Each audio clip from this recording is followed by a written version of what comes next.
جی دوستو، میں ہوں عبدالباسط اور آپ دیکھ رہے ہیں کلائیڈوسکوپ۔ اس وقت پورا ملک تحریک عدم اعتماد کھیل رہا ہے، اور بہت سے ایشوز ہیں جن کی جانب ہماری توجہ ہونی چاہیے، لیکن کیا کیا جائے کہ ایک بار پھر پاکستان ایک سیاسی بحران کا شکار ہے۔ اور اب جو حکومت نے اعلان کیا ہے وہ یہی ہے کہ 28 مارچ کو اس تحریک پہ ووٹ ہوگا، اور اس سے پہلے پی ٹی آئی نے 27 مارچ کو ڈی چوک اسلام آباد میں ایک بہت بڑا جلسہ کرنے کا اعلان بھی کیا ہے۔ اب ہم سب کو معلوم ہے کہ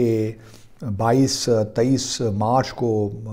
OIC کا فارن منسٹریل اجلاس بھی پاکستان میں ہو رہا ہے۔ بہتر تو یہ ہوتا کہ یہ سارے معاملات اس اجلاس سے پہلے نپٹا لیے جاتے، لیکن بہرحال حکومت کو شاید مزید وقت چاہیے، کیونکہ مسائل کافی گھمبیر سے ہوتے جا رہے ہیں۔ میں ذاتی طور پہ تو یہی سمجھتا ہوں کہ پی ٹی آئی کی حکومت کو یا پی ٹی آئی کو 5 سال کا مینڈیٹ ملا ہے، اور اس 5 سال کے ٹرم کو پورا ہونا چاہیے۔ پھر کہیں جا کے پتہ چلے گا کہ آیا پی ٹی آئی کی حکومت صحیح معنوں میں ڈیلیور کر پائی کہ نہیں کر پائی۔ لیکن اپوزیشن کا کہنا یہی ہے کہ صورتحال اس قدر گھمبیر ہے، پاکستان اس قدر اقتصادی بحران کا سنگین اقتصادی بحران کا شکار ہے، اور خارجہ امور کے محاذ سے ہی پاکستان کو بڑے سنگین خطرات لاحق ہیں۔ تو اس لیے پی ٹی آئی یا عمران خان کو مزید وقت نہیں دیا جا سکتا۔ اگر ان کو مزید وقت دیا تو خدا نخواستہ پاکستان ایک ایسی صورتحال میں آ جائے گا کہ اس کو نکالنا بہت ہی مشکل ہوگا۔ اس لیے اپوزیشن بڑی مجبوری کے ساتھ یہ تحریک لے کر آئی ہے، اور ان کو اعتماد ہے کہ یہ تحریک کامیاب ہو جائے گی۔ ان کو اعتماد اس لیے شاید ہے کہ بہت توڑ جوڑ بھی ہو رہا ہے، اور پی ٹی آئی کے اندر سے بھی کچھ لوگ ہیں، خاص طور پہ علیم خان، جہانگیر ترین، انہوں نے اپنے گروپس بنائے رکھے ہیں، وہ بھی کچھ خفا سے ہیں عمران خان سے۔ تو شاید ان کو یہ امید ہے کہ پی ٹی آئی کے اندر سے بھی ووٹ ملیں گے، اور پھر قاف لیف کی طرف اور MQM کی طرف بھی انہوں نے کچھ آفرز دی ہیں۔ خاص طور پہ قاف لیگ کو شاید یہ بھی آفر دی ہے کہ پرویز الہی صاحب اگلے 1.5 سال کے لیے پنجاب کے چیف منسٹر بن جائیں گے، اور یہ بڑا سوٹ کرتا ہے قاف لیگ کو کہ وہ پنجاب میں دوبارہ چیف منسٹر بنے پرویز الہی صاحب، کیونکہ وہ پہلے بھی رہے اور اچھا پرفارم کیا۔ ان کا خیال ہے کہ اگر وہ چیف منسٹر بن جاتے ہیں تو شاید وہ 2023 میں الیکشنز ہونے ہیں اس میں بہتر ان کی پارٹی پرفارم کر سکے۔ دوسری طرف ان کو اس بات پہ اعتراض نہیں ہوگا اگر شہباز شریف پرائم منسٹر اگلے 1.5 سال کے لیے بن جاتے ہیں، کیونکہ جو ایشوز ہیں وہ سینٹر میں ہیں، خاص طور پہ پیٹرول کے پرائسز اور جو دوسرے پرائسز کے معاملات ہیں۔ تو گو کہ 18th امینڈمنٹ کے بعد بہت سی چیزیں پروونشل لیول پہ ہوتی ہیں، لیکن سارا جو ملبہ ہے وہ بہرحال سینٹر پہ آ کے ہی گرتا ہے۔ تو اگر شہباز شریف جو ہیں وہ 1.5 سال کے لیے پرائم منسٹر بن جاتے ہیں تو کیو لیگ یہ بھی سوچتی ہوگی کہ ٹھیک ہے جی، میں تو پنجاب میں پرفارم کر ہی لوں گا، اور اگر نزلہ گرے گا تو سارا سینٹر پہ گرے گا، تو مسلم لیگ نون شاید اور پنجاب میں کمزور ہو جائے۔ اسی لیے شاید PMLN کے اندر بھی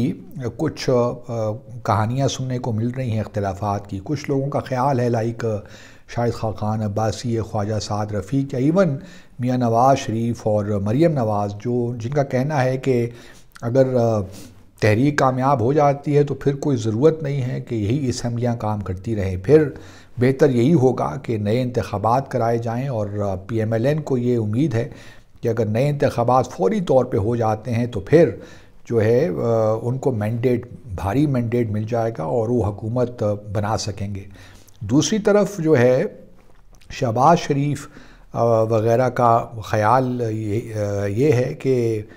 بلکہ یہی ہے کہ ان اسمبلیوں کو اپنی مدت پوری کر دینی چاہیے، اور قاف لیگ کا بھی یہی خیال ہے۔ ان کا کہنا یہی ہے کہ اگلے 1.5 سال میں وہ کچھ نہ کچھ تو بہتری لے آئیں گے،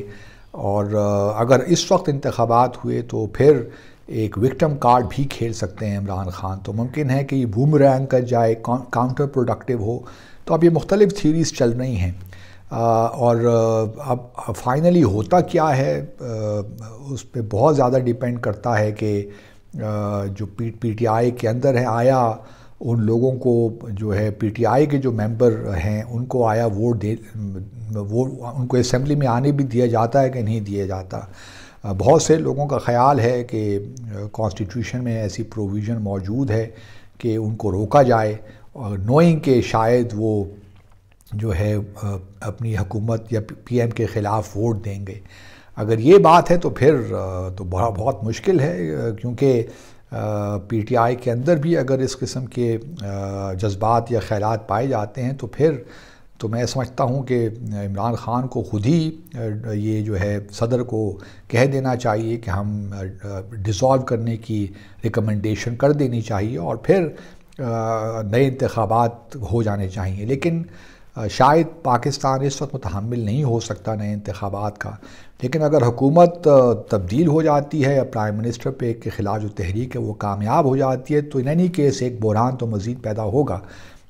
انلیس کہ پہلے سے یہ طے ہو چکا ہے، جو خاص طور پہ پی ٹی آئی کے درمیان یا کیو لیگ اور ایم کیو ایم کے درمیان اور پی ایم ایل این اور پیپلز پارٹی کے درمیان یہ طے پا چکا ہے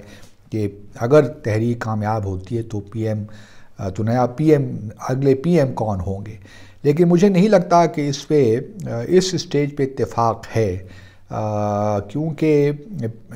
پی ٹی آئی کی بھی جو لوگ پی ٹی آئی سے الگ ووٹ دیں گے، اگر ان کو اجازت مل گئی کہ وہ ووٹنگ میں حصہ لے سکتے ہیں، تو پھر ان کی خواہش یہ ہوگی کہ ان میں سے کوئی جہانگیر ترین صاحب کیوں نہیں یا کوئی اور صاحب کیوں نہیں۔ تو بہت سے ابھی پیچیدگیاں ہیں، لیکن اب ایک وقت بہت مل گیا ہے دونوں سائٹس کو، مزید توڑ جوڑ ہوگی اور ایک قسم کی بے یقینی کی صورتحال رہے گی ملک میں، اور اسی بے یقینی کی صورتحال میں او آئی سی کا اجلاس بھی ہوگا۔ اس سے ہم اب کیا نکال سکیں گے، یہ بھی ایک اپنی جگہ ایک معمہ ہے۔ ہونا تو یہی چاہیے تھا کہ پوری قوم ایک ساتھ کھڑی ہوئی ہوتی اور کشمیر پہ کوئی بات ہوتی، کچھ افغانستان کے حوالے سے کچھ سنجیدہ بات ہوتی، لیکن ہم بس یہی ہے کہ ہمیں احساس زیاں بھی نہیں ہے، اور وہی قطع مجھے اپنا ہی قطع بار بار یاد آتا ہے کہ احساس زیاں ہوگا تو کچھ بات بنے گی، ورنہ کسی صورت میں بھی کیا بات بنے گی، منزل کا نشان کوئی نہ رستوں کا پتہ ہے، ایسے میں بھلا کیسے کوئی بات بنے گی۔ بس یہی درد ہے کہ ہم لوگ ہر